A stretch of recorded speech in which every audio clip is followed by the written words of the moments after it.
propose by midnight or I'm sleeping with him, she said. I reached into my pocket. She smiled, thinking she'd won. I pulled out the ring box I've been hiding for months.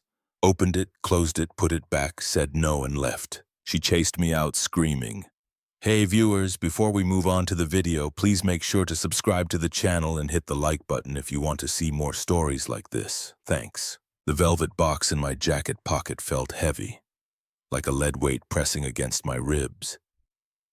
It wasn't just the physical weight of the platinum setting or the diamond I'd spent the last 8 months saving for. It was the weight of the question inside it. I checked my watch, 8:15 p.m. Across the table, Sarah was sighing loudly, scrolling through Instagram with a ferocity that threatened to crack her screen. The candlelight flickered on her face, illuminating the frown that had become her permanent expression over the last 6 months. We were at Le Jardin, the most expensive French restaurant in the city. I had called in a favor 3 weeks ago to get this specific corner table, the one with the view of the skyline. I had spoken to the maitre earlier that afternoon to arrange the champagne service for 8:45 p.m., right after the crème brûlée. Everything was scripted. Everything was perfect. I was going to ask the woman I'd loved for 4 years to be my wife, but Sarah wasn't looking at the view. She was looking at a picture of her friend Jessica's hand, displaying a composite ring that Sarah had already critiqued as tacky in the car ride over. Jessica got engaged, Sarah said, her voice flat.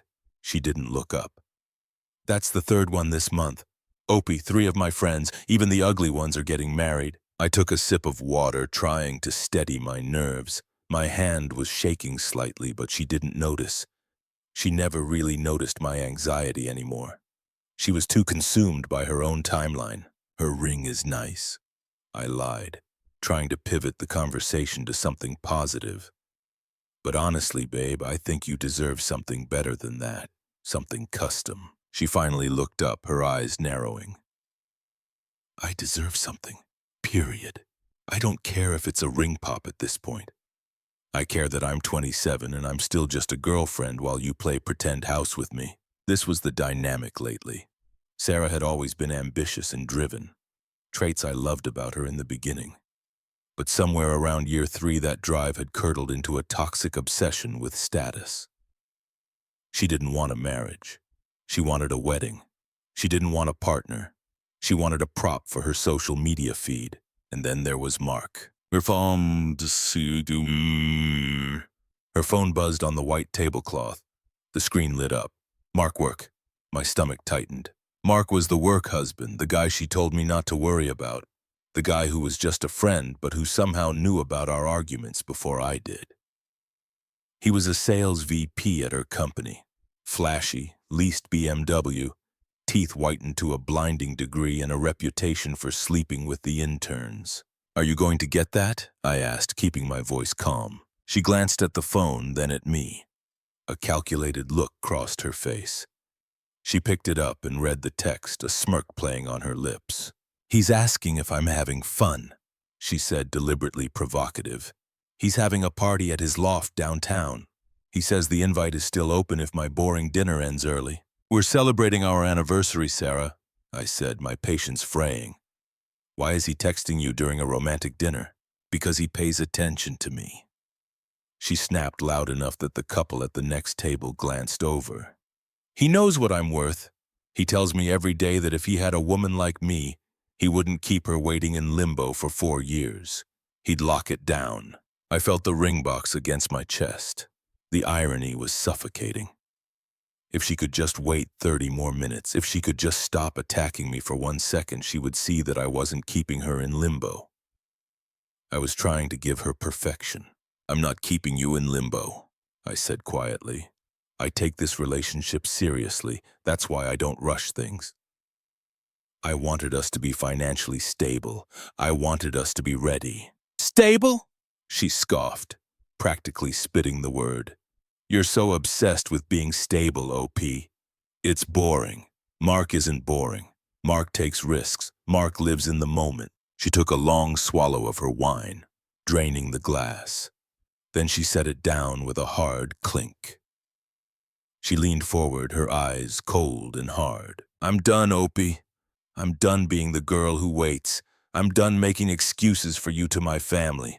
I'm done watching everyone else start their lives while I'm stuck with a man who needs a spreadsheet to decide what to eat for breakfast. Sarah, please, I said, glancing around. Lower your voice. No, she hissed. I'm issuing an ultimatum because clearly you don't respect me enough to act unless I force your hand. She pointed a manicured finger at me. You propose tonight, right now, or by the time we leave this restaurant. If I don't have a ring on my finger by midnight, I'm taking an Uber to Mark's loft and I'm not coming back. The air left the room. I stared at her. I waited for a crack in her expression, a sign that she was joking or just venting. But there was nothing but entitlement. She wasn't just threatening to leave. She was threatening to cheat. She had preloaded the ammunition. She had been texting Mark during our anniversary dinner, likely setting this up. You're serious? I asked.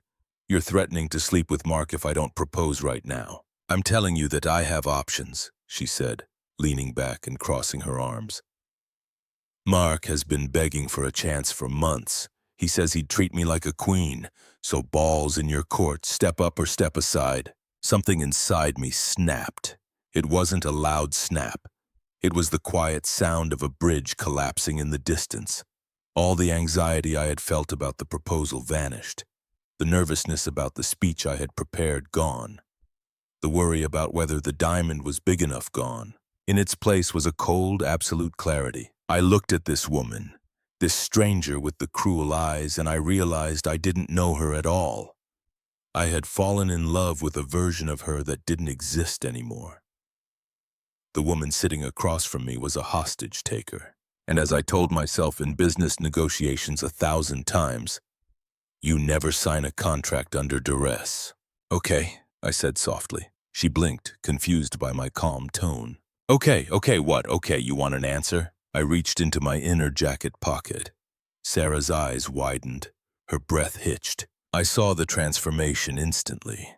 The anger melted into a greedy, triumphant delight. Her mouth parted slightly. She thought she had won. She thought her manipulation had worked perfectly. I pulled out the box. It was a dark navy velvet, sleek and heavy. I set it on the table between us, right next to the candle. Sarah gasped, her hands flying to her mouth. Oh my God, she whispered, her voice trembling with sudden fake emotion. Opie, you did. I slowly opened the lid. The restaurant lighting caught the diamond perfectly. It was a 1.5-carat oval cut. Flawless clarity set in a custom platinum band with hidden sapphires underneath her birthstone. It was stunning. It cost me nearly $15,000. It was the physical manifestation of my love, my loyalty, and my work ethic. She reached for it, tears already welling up in her eyes, tears of victory, not love. It's beautiful, she choked out. I knew you just needed a push. I knew. Snap. I closed the box loud enough to make her jump. I didn't let her touch it. I pulled the box back across the table and slid it into my pocket. What are you doing? She asked, her smile faltering. Give it to me. No, I said. My voice was steady, void of any emotion. I felt like I was talking to a stranger at a bus stop. What? Stop joking, put it on my finger. I bought this 3 months ago, Sarah, I said, looking her dead in the eye. I worked overtime all summer to pay for it. I called in a favor to get this table. I had the waiter prepped to bring champagne in 10 minutes.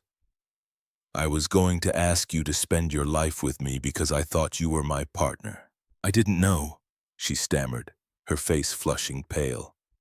Baby, that's so sweet. I was just... But you just looked me in the face, I interrupted, and told me that if I didn't give you a shiny object on your timeline, you were going to go into coworker. I was just mad, she cried, her voice rising again. I didn't mean it like that. I was just trying to motivate you. That's not motivation, that's blackmail, I said. I signaled the waiter who was hovering nearby, looking awkward. Check, please. Separate checks. Sarah looked at me like I had grown a second head. Separate checks? Opie, stop it. You're ruining the moment. You ruined the moment when you invited Mark into our relationship, I said. I stood up, dropping a $50 bill on the table to cover my portion of the meal and a tip for the poor waiter who had to witness this. Sit down, she demanded, panic starting to edge into her voice. "You are not walking out on me. If you walk out that door with that ring, we are done. I swear to God, OP, I will go to Mark's." I buttoned my jacket, patting the pocket where the ring sat safely against my chest. "You should," I said. "You and Mark deserve each other. You're both cheap, flashy, and fake. I'm sure you'll be very happy together until he finds someone newer to impress." I turned and walked away. "Opie!" she screamed. "Opie, come back here! Don't you dare walk away from me!" I didn't look back. I walked out of Liardan into the cool night air. And for the first time in 4 years, I didn't feel the crushing weight of her expectations. I just felt free. I got into my car, blocked her number, and started driving. I didn't go home.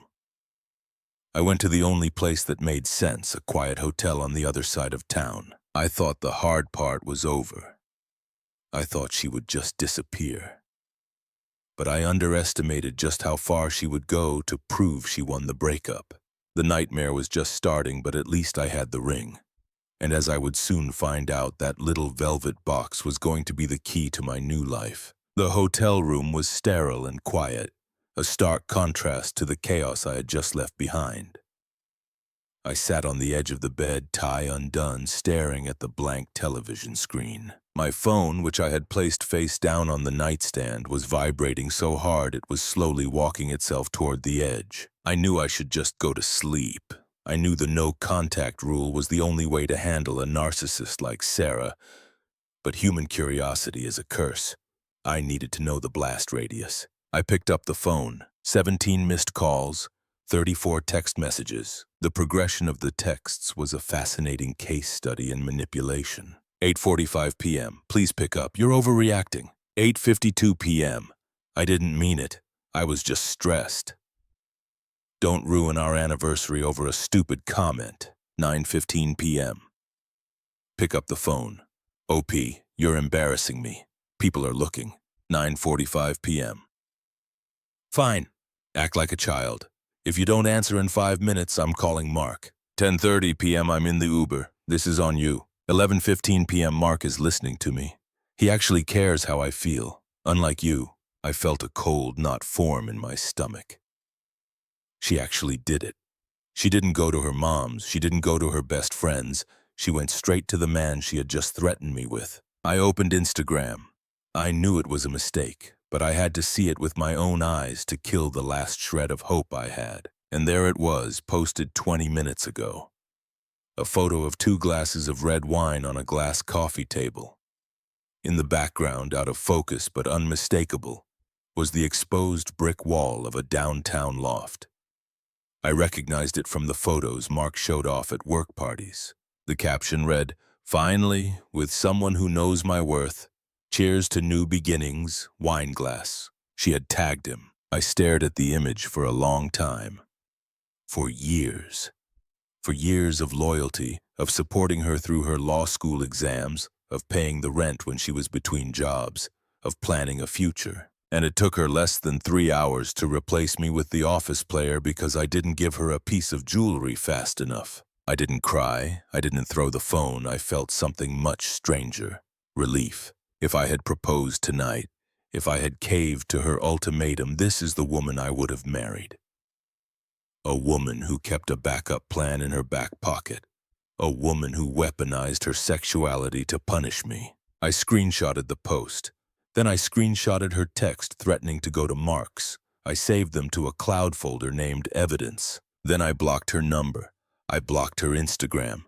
I blocked Mark. I blocked her sister, who was already blowing up my phone, calling me a commitment phobe. I turned off the lights, lay back on the stiff hotel pillows, and for the first time in months, I didn't worry about whether Sarah was happy.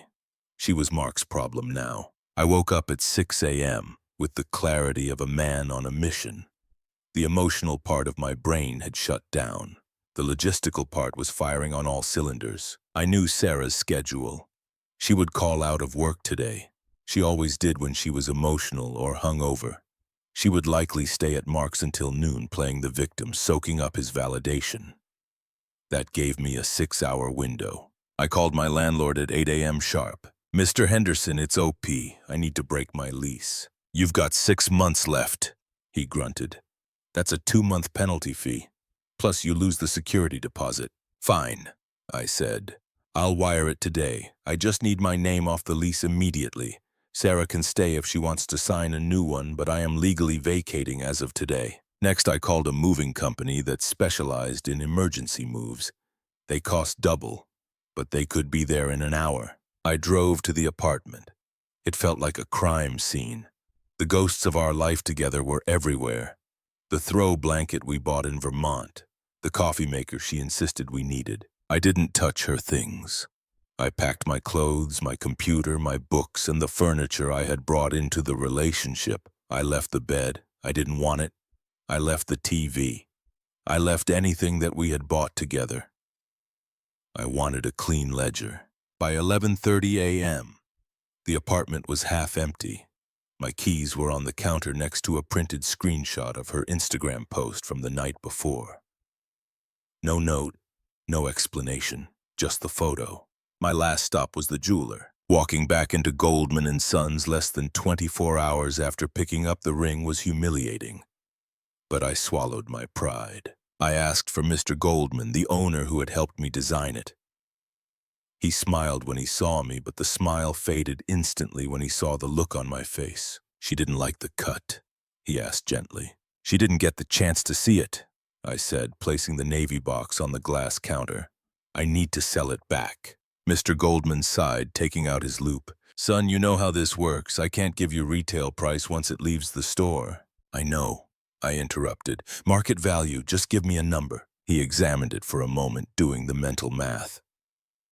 I can give you 9,000, maybe 95 if I scrap the setting and just keep the stone. I had paid nearly 15,000.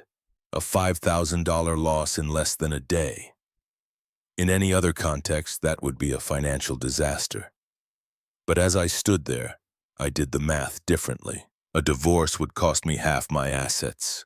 Alimony would cost me monthly payments for years. A wedding would have cost me 40,000. Do it, I said. 30 minutes later, I walked out with a check. I didn't buy a Ferrari. I didn't buy a Rolex. I used the money to pay the lease break penalty. I used it to put a deposit down on a sleek, modern one-bedroom apartment in a quiet part of the city. A place with no exposed brick and no memories. And with the leftover $3,000, I booked a solo flight to Italy for the week I was supposed to be on our engagement moon. My phone buzzed again as I got into my car. It was our mutual friend, Dave. Dave! Dude, Sarah is freaking out. She says you ghosted her and locked her out. That's messed up, man. She's crying her eyes out. Sarah had started the spin campaign. She was the victim. I was the cruel ex who abandoned her. I didn't argue. I didn't type out a paragraph defending myself. I simply sent Dave 2 images. The text where she said, "Propose by midnight or I'm sleeping with Mark." The Instagram photo of her at Mark's place 2 hours later. 3 dots appeared as Dave typed, then stopped, then typed again. Dave, holy shoddy, never mind. You dodged a bullet, bro. I'll handle the group chat. Asterisk. I threw the phone on the passenger seat. I drove to my new empty apartment, sat on the floor, and ordered a pizza. It was the best meal I had eaten in years. I thought I was free. I thought she would just stay with Mark and live her upgraded life. But I forgot one thing. Mark wasn't looking for a wife. He was looking for a good time. And Sarah was about to find out that the grass isn't greener on the other side. It's just artificial turf painted over a septic tank. They say the grass is greener where you water it. Sarah learned the hard way that the grass is also greener over a septic tank. It's lush, vibrant, and full of Shasterisk tea. I spent that first week in Italy drinking wine on the Amalfi Coast, turning my phone off for 12 hours at a time. It was the reset button I didn't know I needed. When I returned, I felt different, lighter. The ghost of the relationship was fading faster than I expected, mostly because the manner of her betrayal had cauterized the wound instantly. But while I was rebuilding, Sarah was unraveling. I got the full story from Dave over beers a month later. He didn't want to tell me, but after 3 IPAs, he couldn't help himself. Apparently, the Mark era lasted exactly 3 weeks. The dynamic shifted the moment Sarah showed up at Mark's loft that night with her overnight bag. Mark was a guy who liked the chase. He liked the illicit thrill of flirting with another man's girlfriend at the office water cooler.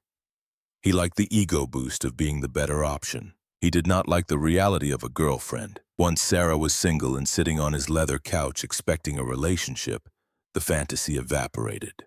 She started applying the same pressure to him that she had applied to me. She wanted to define the relationship. She wanted him to stop texting other women. She wanted to move in because her lease was up since I had terminated ours. Mark, being the quintessential corporate player, didn't issue an ultimatum. He just ghosted her in person. He started working late. He went on business trips that didn't exist. The end came when Sarah found a dating app notification on his phone. She screamed at him, using the same know my worth speech she had used on me. Mark's response wasn't to cower or apologize. He laughed. According to the office gossip, he told her, "Sarah, you cheated on your boyfriend of 4 years to be with me. Why would I trust you? You're a fun time, not a long time."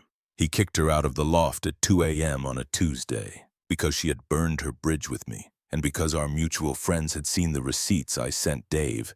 She had nowhere to go.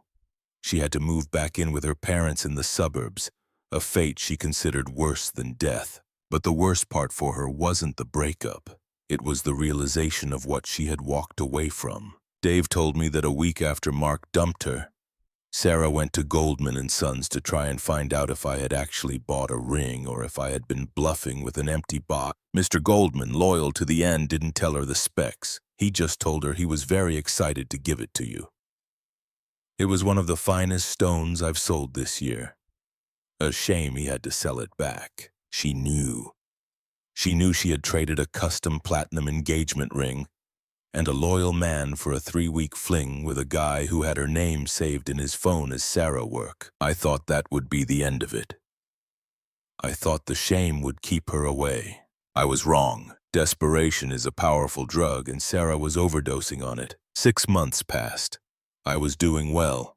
I had lost 15 pounds, mostly from cooking my own meals instead of ordering the takeout Sarah always wanted.